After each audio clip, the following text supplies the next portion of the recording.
All right, so we have 2 days before the practice starts for Redcrest, and I am here on pool 9. Now, pool 9 is not a part of the Redcrest competition, and so Redcrest actually is going to last 5 days. I'll explain how that all works here in a bit, but today is a prep day, and what a prep day is, well, we're going to show you what it is. It's a day that sort of get everything together. Even though we are not able to fish pool 7 and pool 8, the places that are going to be fished during the Redcrest, we are able to fish pools lower and above, which gives me a little bit of an idea of what to look for.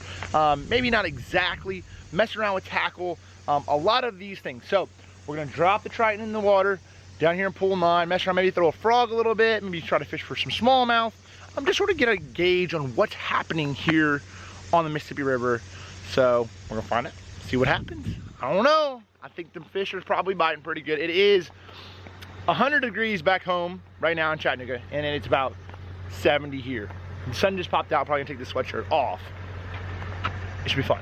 Okay, so now that we're out here on the water, just got a few rods out, and this is not necessarily like, I'm not fishing really hard or anything. I'm just basically just trying to get a gauge for what's going on, you know, and water temperature, first thing I'm gonna do is I'm gonna check in and see, okay, water temperature is 76.6 degrees, 7 degrees. So fairly warm for a northern fishery. So I would assume obviously these fish are in their summertime, you know, pattern. Another thing that I'm gonna realize right off the beginning is just the appearance of the bank.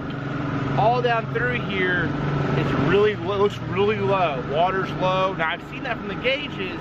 The water's dropped 3.5, 4 feet on a lot of these pools over the last 3 weeks. It's a lot of water, so it's gonna change the way the fish are gonna set up. So what I mean by that is, a lot of the fish are way in the very backwaters, a lot of these places.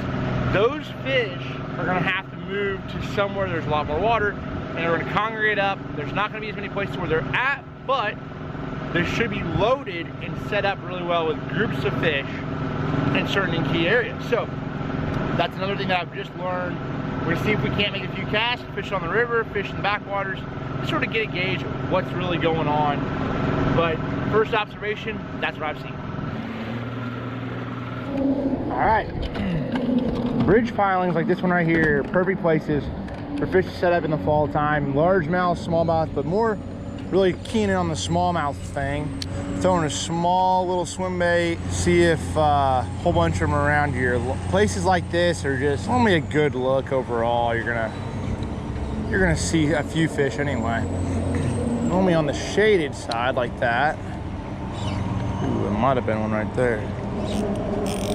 Hung up. That's normally there is a lot of rock around bridge piling, so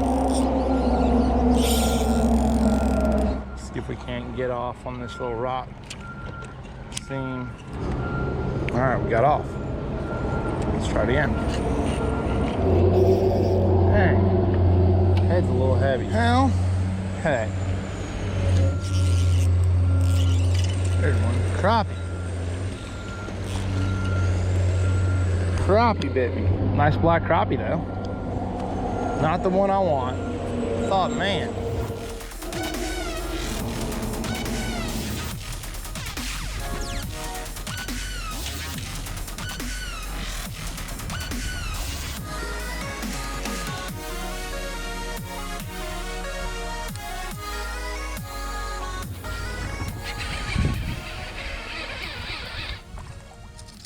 What the heck? Throw a dang plopper out there and catch a white bass. Not typical. That's weird. So I've caught a crappie and a white bass. Let's try this again. I think you'll be able to find them a lot better or faster with the top water. You really move. Ooh.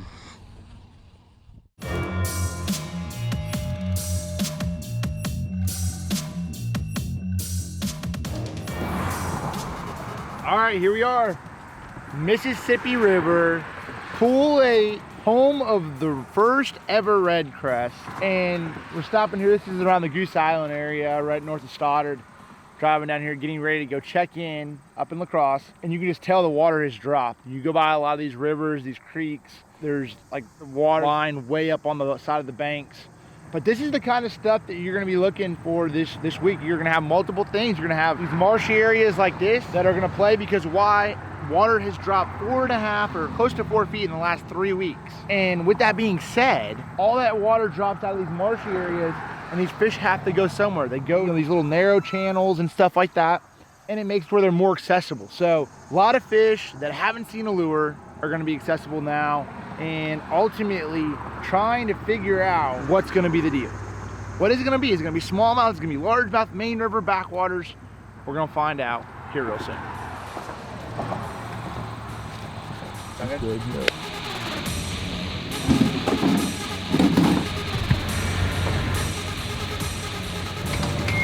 Yeah. Thank you. Just lay it around. Bro. What we doing? Uh-oh. Who is it? It's D-Sizzle. What's going on? Hey, where we at? We are in La Crosse, Wisconsin. And it's about to go down, baby. Redcrest, MLF. That's it. We're right here at the Hampton Inn. All right, let me tell y'all something real quick. So a while ago, we were contemplating on going to another hotel. I'm not gonna name no names. Quality Inn, which ain't nothing wrong with Quality Inn. I like Quality Inn. We stayed in Quality Inn last year. I really liked it. But here's the deal. I came to a conclusion. Last night, we stayed in some little town, some kind of prairie town. I don't know what it was. Pretty shame. Well, we stayed in this one hotel, and I mean, it was $140 a night. But let me tell you something. The bed was like this parking lot right here. Hard as a brick, dude. I'm talking about I ain't slept in 2 days. I'm hurting. I gotta practice. I gotta catch these bass. It's all I can do to beat Jay Wills. But when I don't hit no sleep, I can't beat Jay Wills. So we're staying in Hampton Inn. Look, we worked hard all year. I get to pay extra $20 staying in Hampton Inn. Y'all, please, I'm excited about this week. That's right. It's hilarious. You pay $20 extra staying in Hampton Inn. Text Mark where we're at. Yeah, I texted him to go to Hampton Inn. I'll be right back.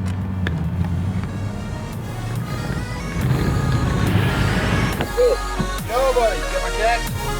Somebody actually commented last video, why do I put 91 octane in my boat? Just something that you get a little bit better performance out of your motors normally, at least for me. Using a little bit higher octane, you don't have to worry about as much, so a little more expensive, but ultimately ends up helping in the long run. Can you hear me clipping my fingernail? Oh my gosh, bro, hey, you didn't see the sign? No hammers allowed. No, let's see the trash. No trash allowed. No trash. No trash. Bro, you roll it up. No you right in the, no trash. Did you hear me cutting these? Yeah, I did. You Guys, keen sense. Hey, we said no trash, you see. Calm down. Oh. Man, I got a pretty test. Make one on that. Hey, you ain't got a cold red bull either. I got one. It's mediocre though. It ain't. I don't have a cold one. I need a cold one. I ain't got it. I'm messing around. You want a DC-10? No, I don't even want one because if I catch some on it, I'm gonna need another one, and then I can't get one from you. I'm gonna be pissed. Sure. I'm talking about. That little guy right there ain't bad. Hey, Mark. What's going on? You alright? This time we're gonna pull up. I say he's right there. I said, you see the sign? No trash. You see the sign? It says no trash. Get out of here, DC. Get out of here, DC. Hey, we have the Coosa River in the park for next year. Can I just pay you off? I paid you 20 grand ago. Because I'm going to make 8.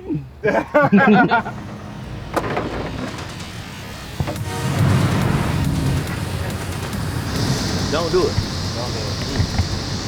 It don't work. Hey, I'm going to knock him off right now. He won't catch nothing more. Oh! Got jokes. Hey, bro. Hey, it's all good. It's all good. Tom Sawyer's something? We're literally like right here is the pond. Let's see what Tom Sawyer's is. It's right there, right there behind you. Are you guys looking for it? It is what it is. Pool 8 right there. Launch ramp's like right there, right? Yeah, we got this place on their website. It says 4.4 stars out of 250 reviews. We'll see what kind of review we're gonna get. I still gonna find out. What are we talking about? What are we talking about over here? Hey, We're talking about La Crosse, Wisconsin. Hey, look, give y'all a little historical lesson. This is the Upper Mississippi. That's all I know about it. That's your lesson. That's all I know about it. In 1885, Abraham Lincoln rode this with a canoe. Now we at Tom Sawyer's. Now you're Tom Sawyer. Here we go. All right, give me a review. Scale of 1 to 5. All right, 1 to 5. 5-star review. 1 star. 3.77. Okay. I'm gonna give him a 3.9. Oh, okay. Yeah.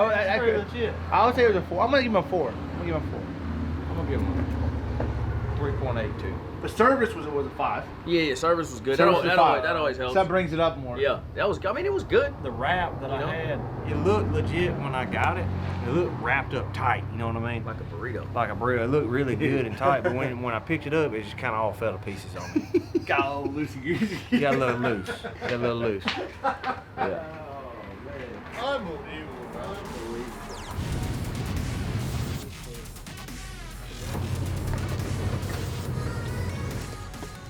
Lots and lots of prep you guys don't get to see. We try to document all of what we do day in and day out, but for the most part, you can't get it all and you can't show it all. A lot of map work, a lot of time prepping, a lot of time looking at Google Earth, just trying to analyze what level the river is at and how to really maximize the practice time. You know, this, really the next couple of days is super important. You know, I think a lot of us, we have the option of fishing on pool 7 or pool 8. Pool 8 is where the majority of the competition is. Pool 7 is the championship round, and that is basically on Sunday. So majority of us will probably spend most of our time on pool 8.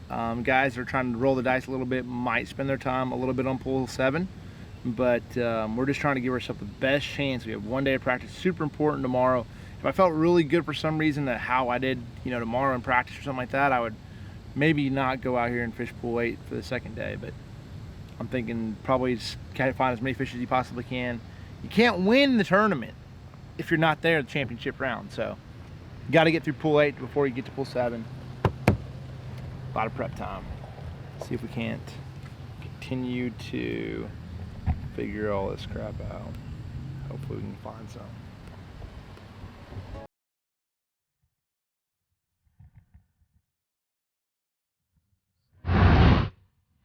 Mississippi River. I should have the Mississippi River in here.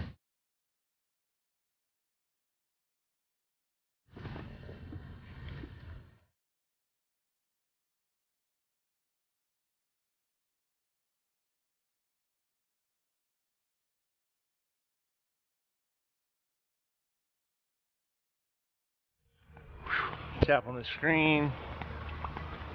Bada bing, maybe. Tap it, tap it. Gosh, this thing never focuses right. You know that? All right, y'all. Jay Connell's already here. DC caught the early train. He beat us today. He did. He usually don't do that. I usually gotta go pick him up. That is not normal. He on this game though. It's a championship. It's a championship. It's like you're trying to make another $1. Right. All right, here we go. Gotta hang right. Thank you. You late? 6 o'clock on the dot right now. Bro, we gotta keep going. 6:01. You get fined $5,000. No, I'm just kidding. Right. 3, yeah. Alright, here we are. Here at the meeting. 30 of us made it here. Last meeting of the year from Redcrest. A little bit different, smaller field. I'll sit down. Hey, time to go to school. We'll find a DC right here. We've got a lot of things planned for you. We're trying to make it as special as we can for you. Whether we're successful or not, I don't know. But we want you to know we've put in a hell of an effort to make this week special for you guys.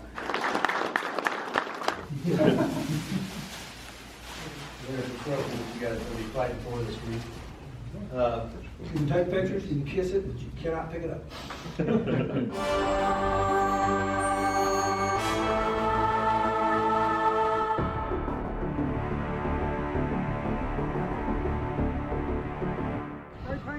Alright, y'all, just got done with the meeting. Last one of the year. And I said that last video, but this is officially the last event of the year for everything ran through the Bass Pro Tour. We still have a couple of cup events left, but anyway, long story short, sun's going down, it's supposed to rain tonight. Last minute tackle prep. I'm gonna just give you guys a sneak peek of what we got in here. 30 5 rods. A lot. Let's see what we got here. You guys run down. I cannot show you this. It's top secret, but that is something that is coming out very, very, very soon from Rapala, and it's good stuff. Anyway, frog, got him up, I don't know, DG6. Hanging out, what you been up to? Yep. Do it every time, and I've never gone the way I was going. Yeah. But that was awesome. All right, y'all. So we got plenty of stuff. We got jigs, we got top waters, we got crankbaits, spinner baits, drop shots, combination of it all, punching rod, football jig, spoons, single swim bait, wacky worm, ploppers, double fluke rigs, Carolina rigs, buzz bait. We got it all. I think we got it all anyway. So that is the plan. Get up in the morning. Practice starts bright and early. You can be on the water like 5:35-ish, 6 o'clock, 5:45. Something like that. I'm gonna try to get out here and see if we can't get a few bites. Find out. Oh man, get in here some more. I might switch over.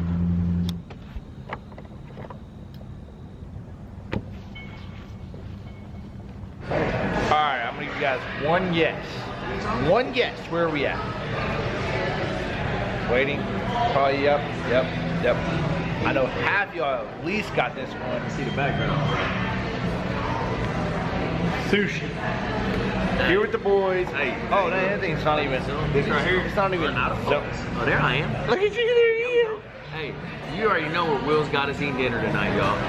You don't even gotta guess. If Will started off and said, "Guess where we having dinner?" You already know the rest. Hey, all right, so we came here last year. Some of the best Chinese I ever ate. Come on. Come on, man. It's bad. He's Chinese. He's trying to play jokes. He's joking around. He don't better. Hey, we were at a Chinese restaurant, and DC called it Japanese. Yeah, hey man, this is a good Japanese spot. A legitimate seller. So he making fun of himself right now. Miso soup. I always thought that it was Japanese, right? It is. But we went to a Chinese. No, you just thought it was Asian cuisine, and they had miso soup. But we got Chinese food there, so I was like, "Oh, it's Chinese trying to mess with the miso also." Okay. So I asked for miso soup in a legitimate Chinese restaurant. And they didn't have it. They didn't have it. They didn't have it. She said, "Ting Tong Cow, no."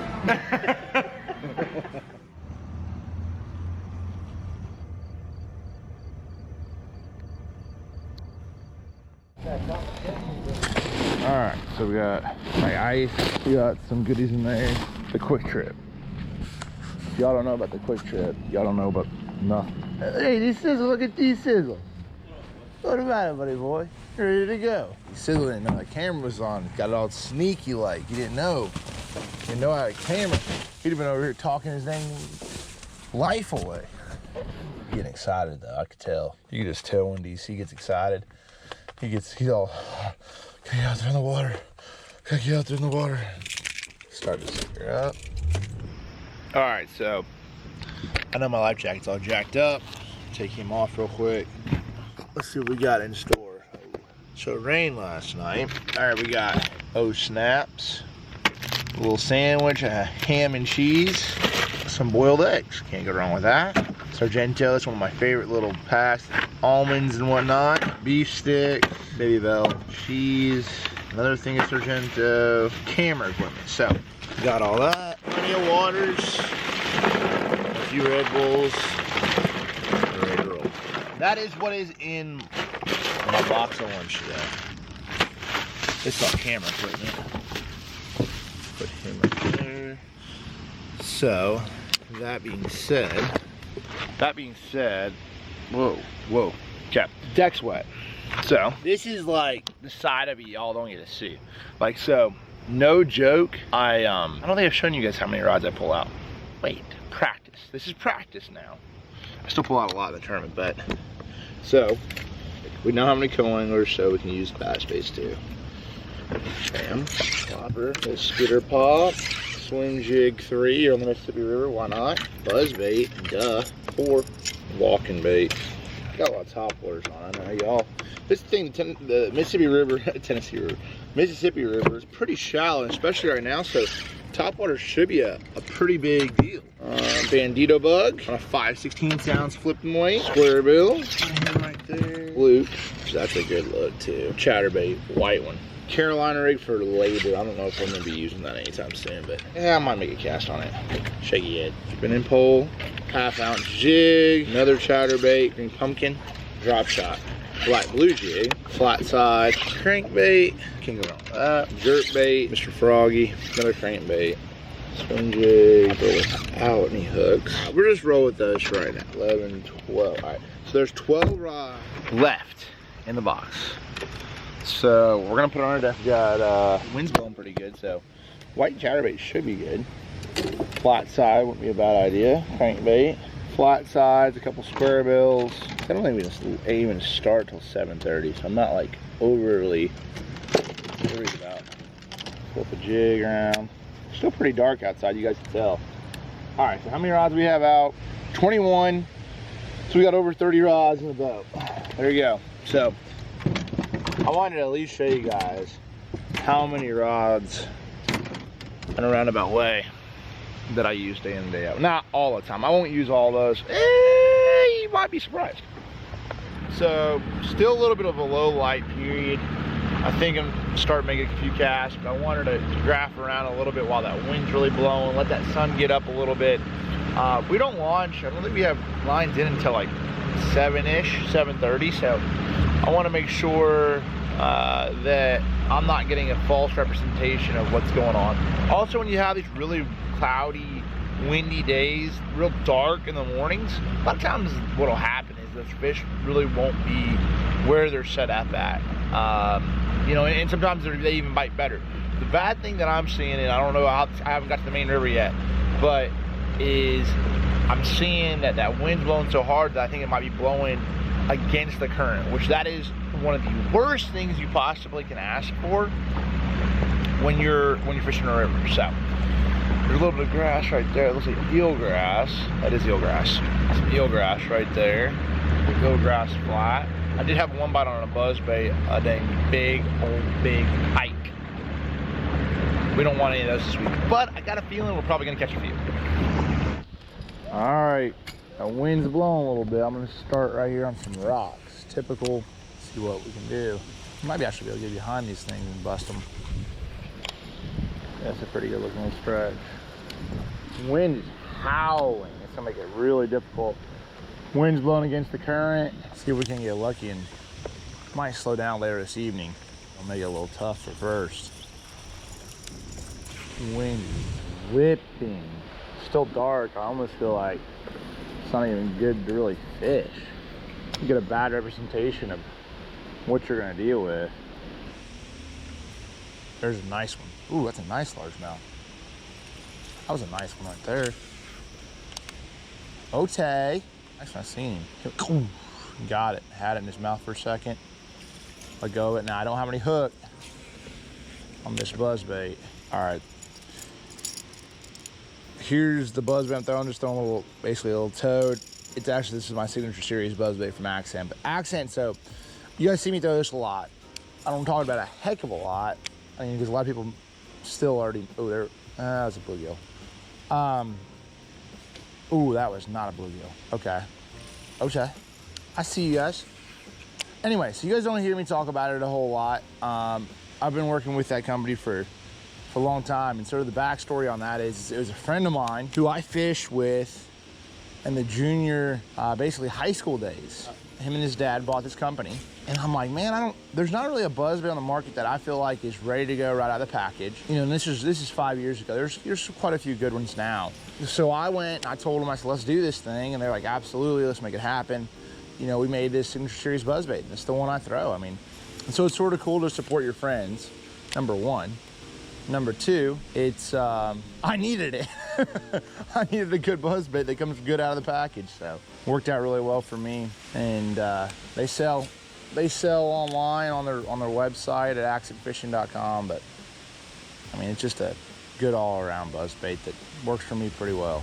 Throw this little plopper on to see if I can catch one real quick here. I had 2 bites. One was a pretty good one. So figured I would just go down through here and see if I can get one to bite it. Had that buzzbait on and didn't catch either of them. So one of them I seen was a good one, so I'm not too worried about that. Wind's calming down a considerable amount. That's the, well, I mean, there's the wind blowing. I mean, it's not as, or it's changed direction, let's put it that way, maybe. That might be more realistic, at least in this zone.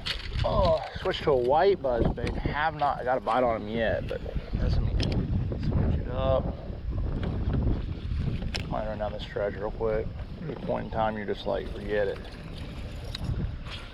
Looks like there's some eelgrass right in this little zone. I almost feel like maybe like a toad would be better, just because you're gonna get sort of fouled up on some of that stuff. So let me grab the toad out just right quick here. A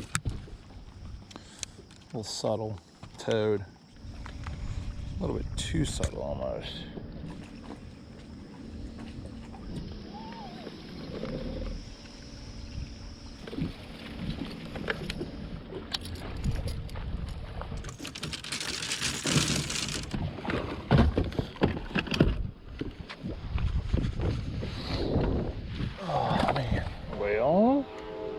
So far, the only thing I've seen is you can get a couple bites on some rocks in here. Some wood that's available, has a few bites as well, but nothing to the point where I'm like, wow, this is the best place to fish. Had like maybe a few bites on a buzzbait. I'm throwing a walking bait right now just to sort of, with the cloud cover, it wouldn't be a bad idea just to have, make sure they're not loaded up somewhere.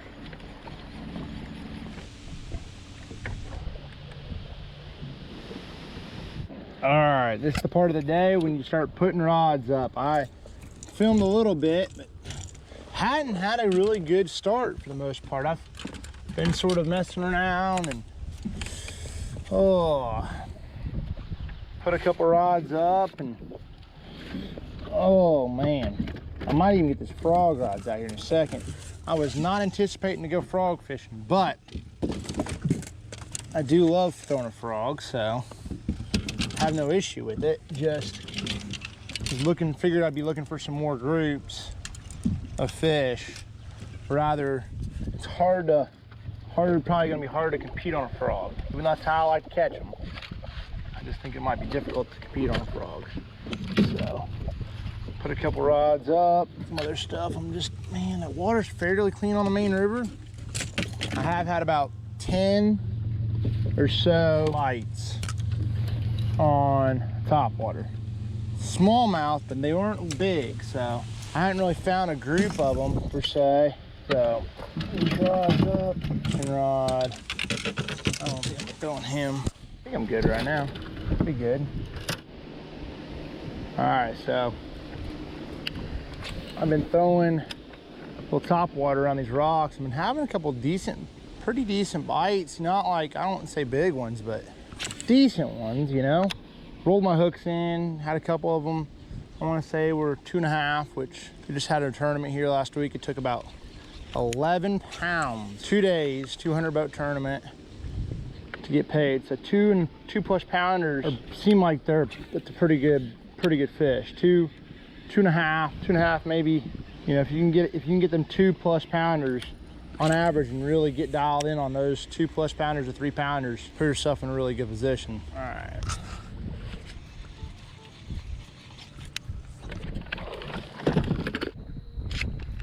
All right, so another bite. So we just gotten just a little bit of largemouth in areas.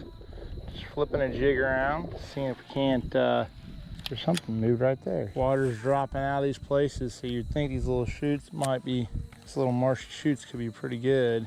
I would think so anyway. A lot of times, anytime you get in these little marshy chutes, you have a piece of little wood or anything, you're almost a guarantee to get a bite. But there's little undercut banks like this one right here. I think I've had 2 bites down that little stretch right there. There was one little undercut bank right there that had 2 bites, and that's the kind of stuff. I don't know if this tournament's gonna be a deal where you run around and fish a pattern, or if it's gonna be once you sort of get into an area and just fish around. So I mean, I like doing what I'm doing right here, a little current, little shoots, flip around. It's pretty easy. There's a whole bunch of them around. Water's been dropping out, so should we make it pretty easy to catch the ones that are around.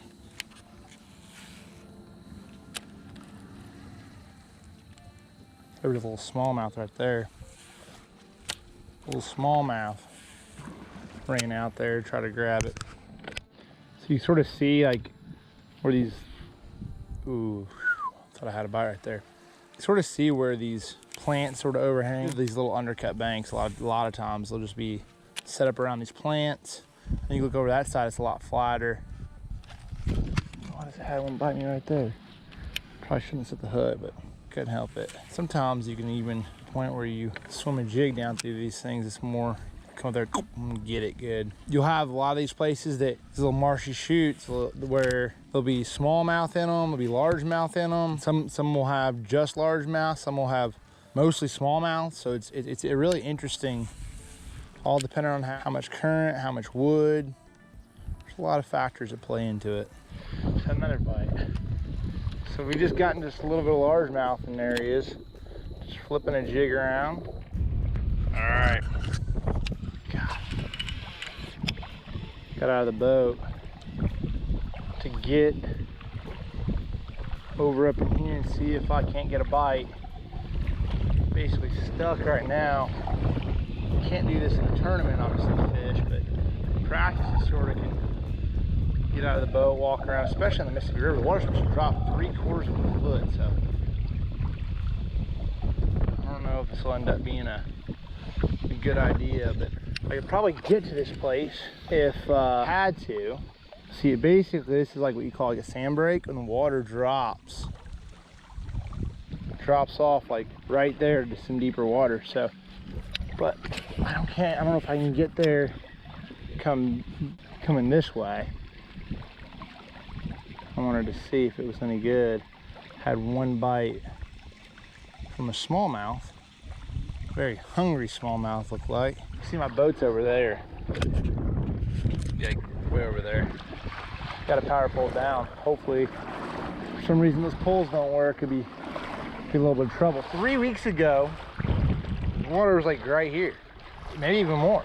So a lot of these marshy areas like we have right here, fish are pulling out and they're getting these places, they're shallower. So sometimes it's a good idea to, you gotta go the extra mile. Now, I could probably go around over here and come back around, but that'd take more time to try to get around and try to get over stuff. Now, I think the water's supposed to drop too, so that's not necessarily a good thing. If it's supposed to drop 3/4 of a foot, if it drops 3/4 of a foot, we might be in a lot of trouble if we're trying to get over this sand patch right here, because it does not look like there's a lot of room for error.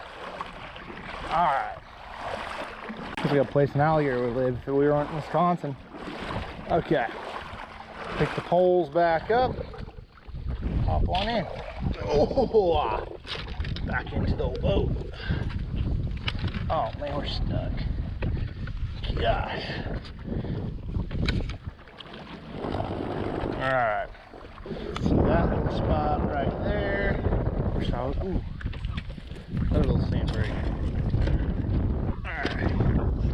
Fish. This is what's so much fun about fishing this stuff. Gosh. See, now I don't know if that'll be the best way to catch them in the tournament throwing a top water, but right now when I have my hooks rolled in, it's not a bad way to go, because it's almost like a weedless top water with makes where you can at least get them to react fairly quickly. Ooh, I've seen that.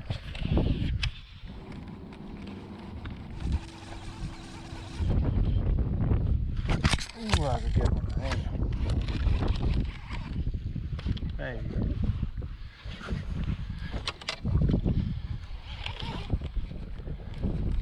Just had that bite, twitch it around, see if he wants it. Didn't hook him. That should have been him. Might not be playing with me right now. Surprised I hadn't got a whole bunch of pike biting me. This one might guarantee in the backwater. Oh, I'm gonna catch him. I seen him. He's ready to jack on a frog. Got that son of a gun. Oh, you sucker. Dadgummit. I jacked him. There was 2 bites to be had. A little thick in here is the only problem. Hey, but we jacked one anyway. Jacked him up. Sucker's got a toothache. Alright, I don't think there's a group of them in this one. Whoop my butt is what it did. Hey, but we jacked one anyway. Jacked him up. Sucker's got a toothache.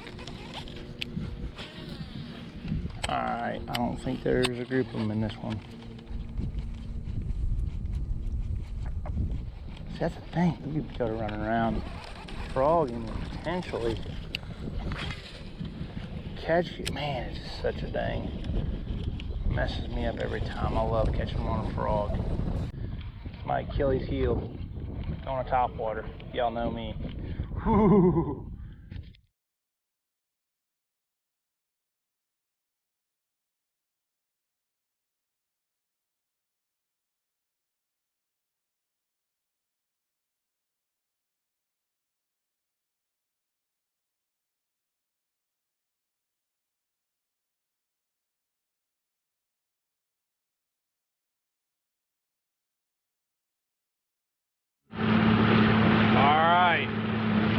That's it. Wrap for day 1 of practice.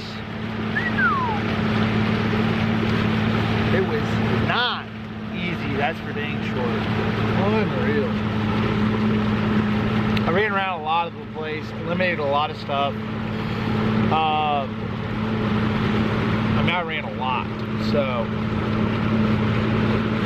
it's good to know. We'll have basically 3/4 of a day to figure it out tomorrow. Got a few frog bites, got a few topwater bites, some flipping bites. We got a couple bites on chatterbait. Didn't really catch them cranking, but whatever. So I had a hodgepodge of bites. See if we can't, I don't know. See if we can't figure it out tomorrow. I don't feel bad about the day of practice, but I don't feel good. So it's sort of in between, probably a little under good, or like in that in between medium deal. So I have to definitely find it tomorrow. It's gonna be really, really, truly important, crucial to get on either a pattern or find a place tomorrow. So we got about 10 minutes before we have to be out the water, about 5 minutes away from the ramp.